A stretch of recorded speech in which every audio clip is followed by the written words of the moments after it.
Hi, this is Beth Colby, and you're listening to Two Disabled Dudes. Welcome to the Two Disabled Dudes podcast. We believe life is about how we react.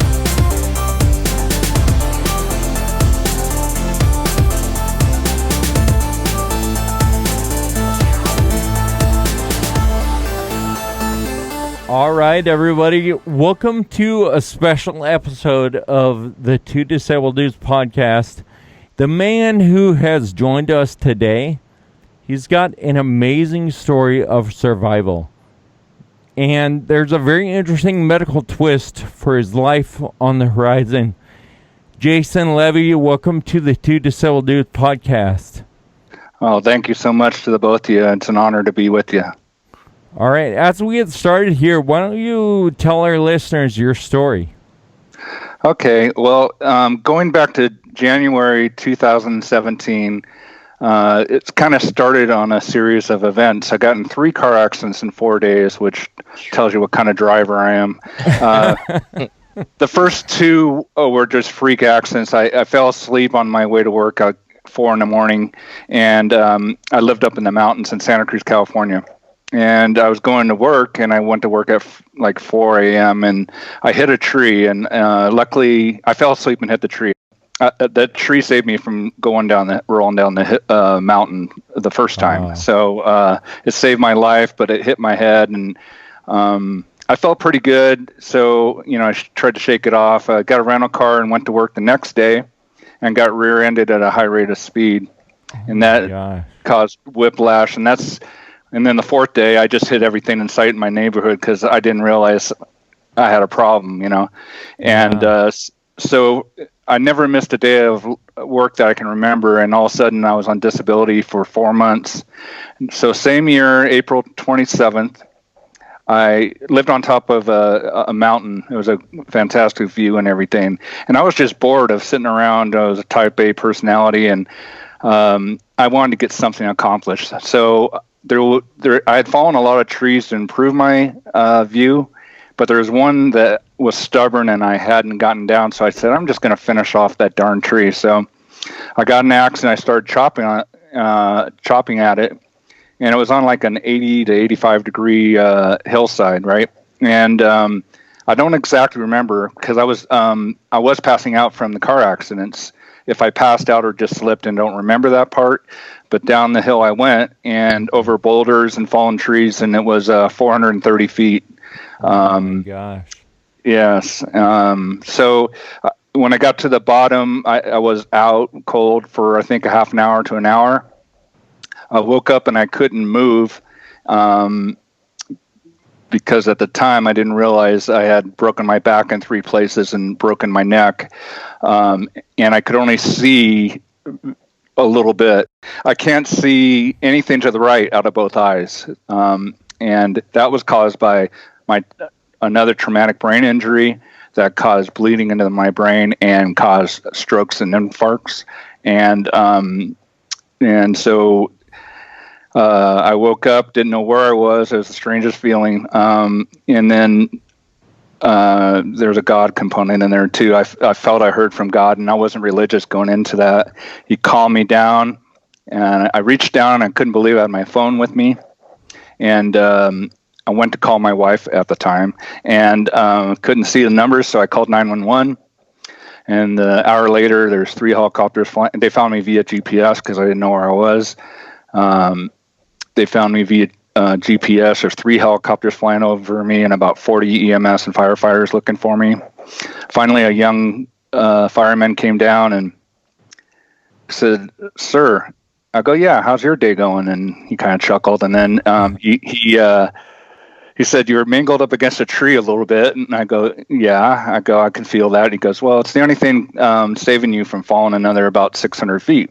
Wow. So, yeah. So it was too windy to get me up via helicopter, so they had to pull me up inch by inch up that hill. It took about 3 hours, and then they flew me to Stanford. And so my injuries were, as I mentioned, a broken neck in 2 places, broke my back, lower, upper, and middle, destroyed my left shoulder, 3 broken ribs, and then I was cut all over every inch of my body, it felt like, and then the head injuries, of course, which I went into already. So here's where I'm at. So I consider myself very fortunate to be here, and I think we'll get in that later, but all my priorities in life changed a lot. On this show, we talk a lot about, and we interview a lot of people that have different stories of some really challenging and devastating circumstances. And we've talked to people that have had spinal injuries, and you might be the first real brain injury individual we've had on the show. But not comparing anybody's situations, you have certainly sort of dumped a whole lot of circumstances that are really difficult and challenging. Yeah. And it blows my mind that this was all in a very short span of time. Yeah. What I'm curious about, Jason, and like you said, we'll get more into your injury or more into how life has changed. Yeah. But in that season, can you recall what was going through your head? Like, I would think the world's against me, in 4 or 5, a couple of months, a couple of days. What were you like? How did you continue getting up and going after that tree in the first place? Well, it's funny because I was married 21 years. I had a son from a former marriage, and then I raised my wife's 3 boys, and they're all in their 30s now, I think. Yeah, 30s now. And so my wife had told me several times that I was going to fall down that hill and kill myself. And I used to joke and say, well, if I die, just know I died where I loved, because I did love my view, but I didn't really mean it. And then, so after I was in 20 days in ICU at Stanford, I got home and I was barely walking. I was using a walker and going about 10 steps, before I had to stop. You know how that goes. And then about, I would say less than a month later, my wife says I can't do this, and we broke up, and we're divorced now. And I have to take some ownership. Nobody's perfect. I had some flaws. It wasn't anything major, but that's the reason she gave me for leaving. But as I said, everyone had flaws. She had some of her own, and I at that moment I felt very scared and very alone. And she's a nurse, and I could have used that help, much less the moral support. But so all of a sudden I went from, we'll talk about what I was doing for a living, but I was making a lot of money, to disability. I'm sure you've heard that story before. So that was a shock. And then and then when all of a sudden I was going to be all alone, the kids were grown up and out of the house. So I was 30 miles from the closest town. I still don't drive because of my vision. And talk about feeling alone, right? So splitting, going through a divorce, having to sell a house, all that. I just remember one day, it's sink or swim time, and give up or fight through this. And I guess you can see me now. So I decided to fight through it, and I'm really glad I did. So can you tell our listeners about, you just mentioned your previous job. Yeah. Can you talk to us about what you were doing work-wise before the accidents? Sure. So Santa Cruz, if you don't know, it was a coastal town about 35 miles south of San Jose area. And I used to work in Silicon Valley. And I worked in the Silicon Valley. I did high-tech sales. It's called a contract manufacturer. And what that does is Apple or any company, very few actually build their product anymore. They send it to somebody else to build it. So that's what I sold, was that service. And my customers were mostly defense contractors, which are, and DoD customers. So I I always wanted to serve, and I guess this is my way of doing it and building product that saved the war fighter and stuff. So I really took a lot of pride in doing that. So I was really successful for same job for 20 years. And so that was tough. You know, some of the things going through that, that was also a very hard thing to deal with when you go from, you know, doing something that you're passionate about and were very successful at, and not all of a sudden hearing the accolades and you know, my ego kind of dropped a little bit. And that's just, you know, one of many things you have to fight through, realizing your life is forever changed. And, sure. To help me get through that, I had a moment, you know, where I've had a lot of moments of deep depression and considering options, quality of life and everything.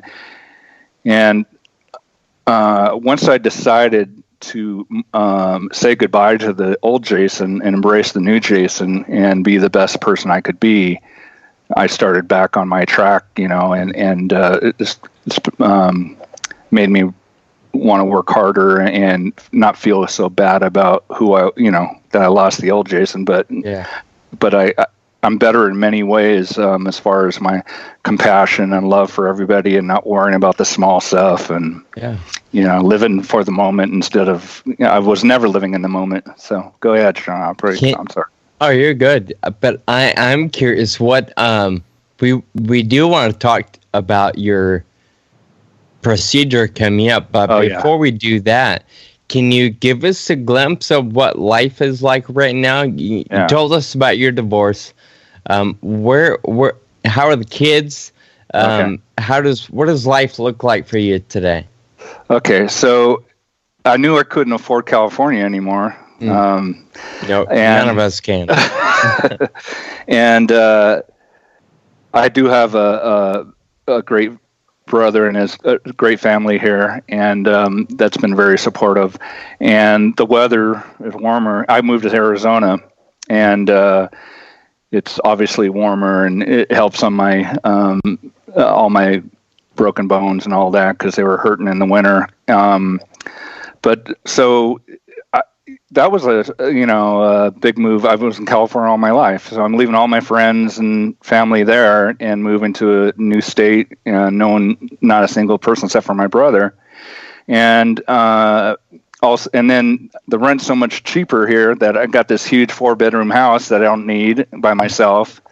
And so it's been interesting, but I would have loved gone back to work, and I haven't given up hope on that.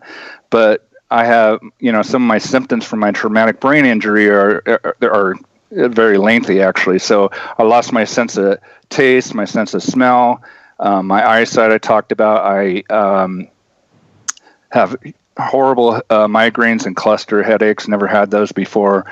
My attention span's very short, as you'll probably pick up before this call is done. And my memory, any cognitive thinking, I have trouble word searching. Sometimes I'm on, sometimes, I have troubles getting out any words. So as I said, I went down from making several $200,000 or $300,000 to, my disability money. And that was a huge adjustment, but luckily I put away a few shillings for investment, retirement. And so that is helping me get through that. But it's been interesting. I after my wife left, and I'm 60, by the way, and I didn't trust anymore, right? Somebody leave me in that situation. It's left a mark on me where I started dating lots of women, and I wasn't treating them bad, but I wasn't treating them seriously and giving them the respect they deserved. And also, my behavior is different too. I, along with the things I mentioned, I'll say whatever's on my mind. They call that a filter. I lost my filter. So that's nice in some ways, and it cost me dearly in other ways. I got stories on that. But so I did find a wonderful person that I'm dating now. and I've been dating her 17 months. She's been a godsend. And if I didn't have her, I'd be in really bad shape because I can't read. My eyes work against me, so the sentences are jumbled. So I can't fill out forms and disability, all those forms and all that stuff. She's helped me. I've seen like 50 different doctors in the last 3 years, and about probably close to somewhere around 150 to 200 doctor's appointments. And I've seen lots of specialists that we could go on and on that. But I'm sorry to interrupt, but I just an observation that I am seeing in your story. You have these two tracks where you were on this track of being this big executive with a big paycheck, and then you talked about as soon as you accepted that you were on a different track, I think what you realize is that you didn't change, just your circumstances changed. And I think that is a really neat thing to realize, like we talk about on this show a lot, and our tagline for the show, life beyond circumstances, right? Like, at some level, you realize that you were not a different Jason Levy. You were just on a different track. All right. And I also love the fact that you said, you started going to church, probably connecting with people, with the community, and you started counseling. And so sometimes in some of our circumstances, those are the tools we need, right, to bring out, to realize our true selves in a different circumstance. Does that make sense? Oh, absolutely. I mean, the way I engage with people now, I was always a nice guy. I think I'm funny. Maybe nobody else does. But engaging and stuff, but it's at a whole different level now. So one of the things that, above all my injuries, and I've only named a few, my most debilitating issue is, they call it neurofatigue. And what that is imagine doing your SATs and running a marathon in the same day. That's how I feel almost every day. So sometimes I'm good it's a little better than it used to be, but for the first 2 years, certainly, I had maybe 2 hours of battery life a day. And when it drained, I had to stop. I wanted to lie down no matter where I was, in the street even. That's how tired I was. And and sometimes it would last weeks. I'd be in bed for a couple of weeks because I was so tired. So I came across this case study totally by accident on Facebook, and it happened to be at Stanford. And I happen to know a lot of people at Stanford because of all my time there. And they accepted my application. And what it is called DBS, or deep brain stimulation. Mm-hmm. And they've been doing it for Parkinson's patients for a while. And it's helped them stop shaking and think better. And so they're just doing it now on traumatic brain injuries. So along with Stanford is Cornell and Harvard and some other colleges. And it's I feel honored to be part of it. So without getting too graphic, they're going to drill 2 holes to the center of my head, put a couple probes there, run wires down my neck, back of my neck, into a pacemaker device, and then it's going to run electricity to the probes and into certain specific areas that will hopefully help me with fatigue and my cognitive issues I battle. So it was a tough decision. I have 4 brothers that I love dearly, and my girlfriend and my son and I are best friends. He lives in Vietnam now and has a film production company. That's a whole nother story. But I love him dearly. And I think all of them, just about, except for one, said I shouldn't have it. It's too risky, all this. Oh, yeah. What exactly is the risk of this? You said it's been done in Parkinson's a lot, but what are the risks? Well, I've asked several times for the statistics on, and I think there's been thousands of for what condition I forgot already. What did I say? Parkinson's. Yeah, Parkinson's. They've also done for epilepsy and some other things, and nobody will share that data with me. But they assure me it's not a huge risk. But anytime you get 2 holes drilled to the center of your head, you have to worry a little bit. But I have turned religious, and I prayed on it a lot. And Christmas morning, I woke up and I don't think it was an accident that morning I said, I'm going to do this. And because although I enjoy my life and everything, it can be very hard sometimes, my quality of life. And I just felt I'd rather live it to its full capacity rather than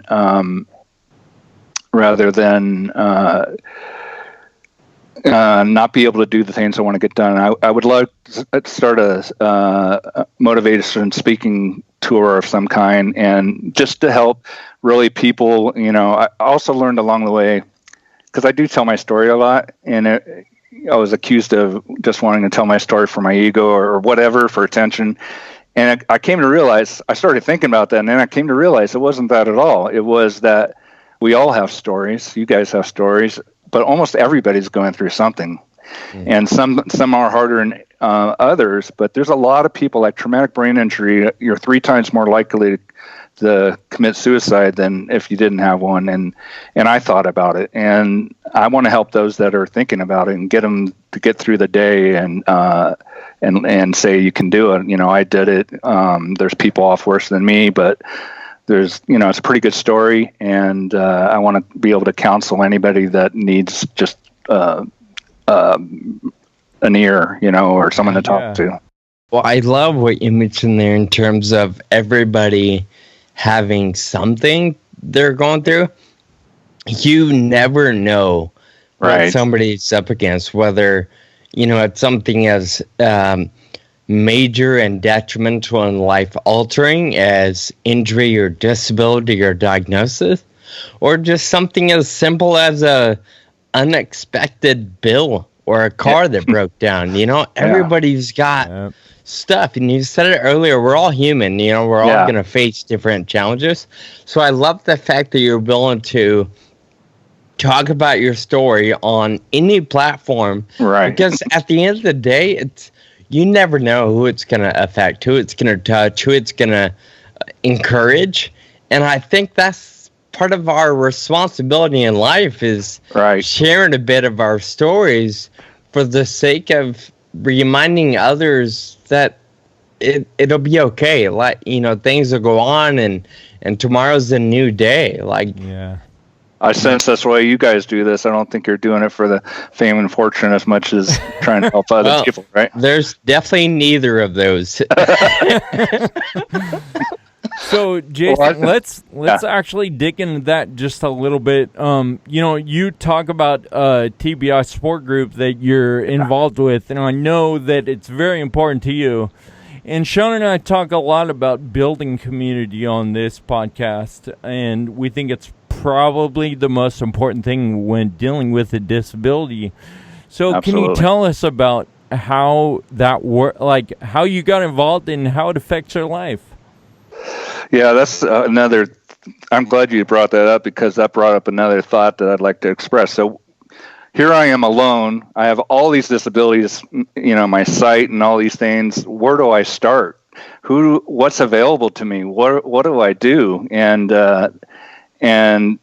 I just kept calling around, and then I heard I was going to Stanford airings all the time, and then this one of my doctors mentioned there's this TBI support group at this school that's put on by the medical students. And so I started attending that, and some of those people have become very dear to me, and they embraced me, and we know everything about that's going on in each other's lives, and we cry and we laugh, and more than anything, TBI, and there's a lot of other conditions, is called the invisible illness. And like you guys, you look, you look normal. I look somewhat normal, and but and if I get accused, well, you look fine. Why can't you go to work? Why can't you do this? And a lot of people feel that too, and that's a real big issue when people think you're faking it, or I would like nothing more than be able to work or do more activity than I do now. But so when I moved to Arizona, I'm the only one they conference in out of the area via Skype or whatever. And so I still belong to that one every other week. And then I've done some in Arizona, and I'm getting involved with the Arizona Brain Alliance of Arizona. I'm actually going to be featured in their magazine coming up. But again, and then my low vision, I found a low vision and blind center. And again, great people just struggling. Most of them are blind.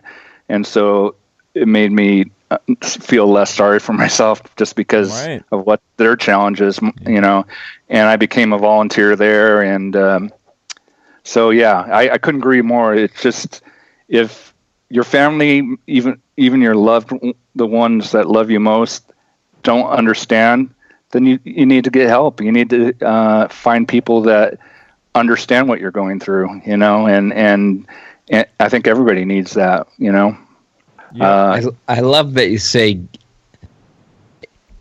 I'm okay with the phrase "get help." Yeah. But I love that you're quantifying it with just connecting with other people. Yes, sir. Some people might think get help means hire a lawyer or certainly hire a psychologist. Yeah. And although they're very helpful, and I've done professional counseling, I'm a fan.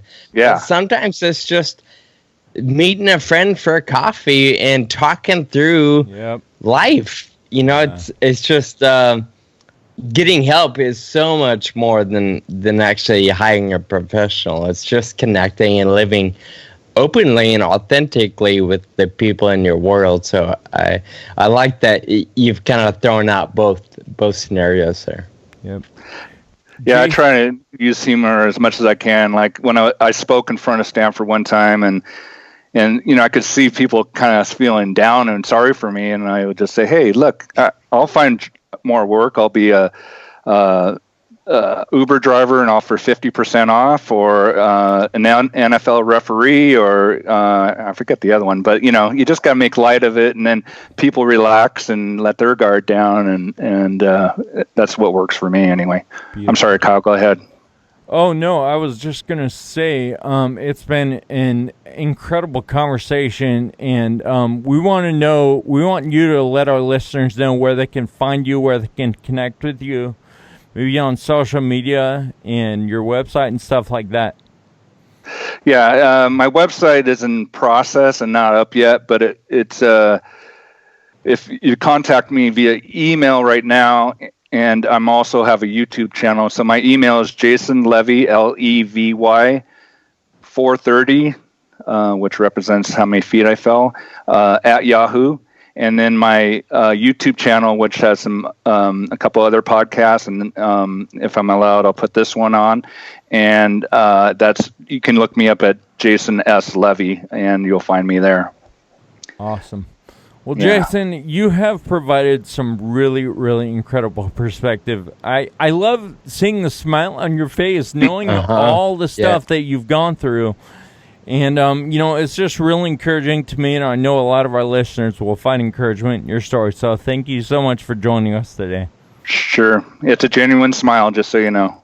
Yeah, we love seeing it. So, Jason, I'll echo everything Kyle just said. Thank you so much for sharing your story with us.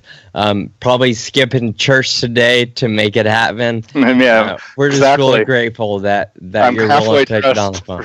Yeah, halfway dressed for church. Nice. But thanks, Jason. Yeah, hopefully after I get a book done and my surgery and stuff, we can chat again and see how things are going.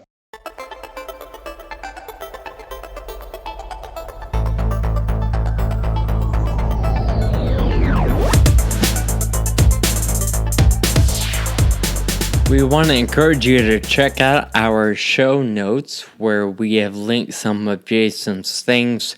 His journey is a crazy one that we are certainly keeping an eye on and following his life. So we encourage you to do the same. He's got quite a story, and I love his perspective and his positive energy. Sean, I agree with that. We've come to a point where it's time to close it out with some thank you notes. So up first will be me, since I'm talking. Kyle, today I'm going to say thank you to a mutual friend of ours, Alan Thompson. We both got connected to him through some other mutual friends out in Dallas. Alan is an incredible videographer who has made some amazing videos that tell some incredible stories.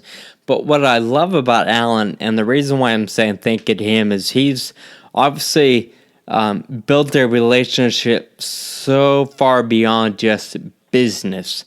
He's messaged us on Instagram. He's sent me messages on Facebook.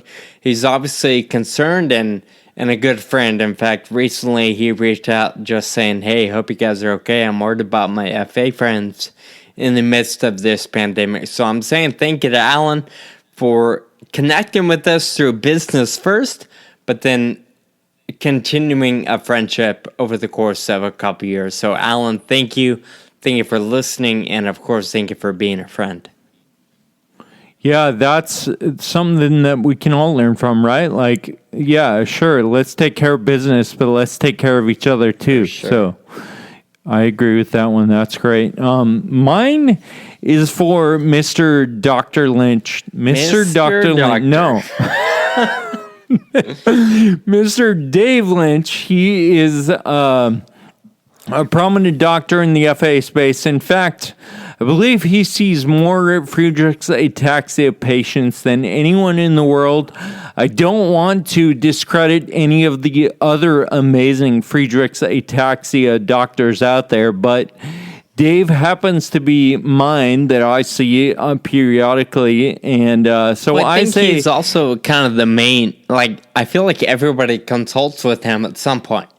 So yeah, he's a key opinion leader worldwide for Friedreich's ataxia for sure. All right, sorry, I interrupted you. What did you write? Dr. Lynch, thank you for taking care of me and the rest of the FA community. You tackle the toughest questions with incredible perspective, insight, and humanizing humor. You are probably the smartest person I know, and you treat all your patients and families like friends. Thank you for being you. Can I add that I am thankful that he doesn't ever do his hair either? Like, you're talking about a guy that just doesn't really care about some of the small things, and I feel like he's just one of those guys. He's down to earth. Like, I don't think he's focused on what really matters. Yeah, I love his energy. So cool. Thank you, Kyle. Thank you, Dr. Lynch and Alan. We'd encourage you to do the same. Obviously, expressing gratitude is important. So whether you do it in a journal or sending a text, just express it. That's right. All right. Thanks, Sean. And until next time, keep living with urgency. Thank you for listening to the Two Disabled Dudes podcast. Find us online at twodisableddudes.com and subscribe on your favorite podcast app. Connect with us on Facebook, Twitter, and Instagram. Special thanks to our friend and audio producer, Jake Tompkins.